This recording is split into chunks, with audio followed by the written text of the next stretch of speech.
એટલે સ્વચ્છતા. મહાત્મા ગાંધીજી કહેતા, સ્વતંત્રતા કરતાં સ્વચ્છતા વધુ મહત્વની છે. ગંદકી એ રોગોનો મૂળ છે.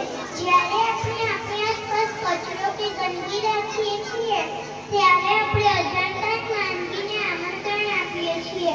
ડેન્ગ્યુ, મલેરિયા કે ટાઇફોઇડ જેવા રોગો ગંદકીમાં જ પસરે છે. જો આપણે આપણું ઘર, મહોલ્લો અને શહેર સ્વચ્છ રાખીશું તો અડધી બીમારીઓ તો ત્યાં જ ખતમ થઈ જશે.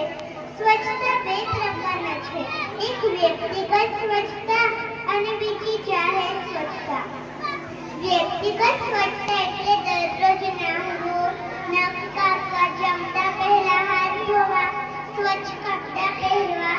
આ નાની નાની આદતો આપણને હજારો વાયરસથી બચાવે છે. તો બીજી તરફ જાહેર સ્વચ્છતા.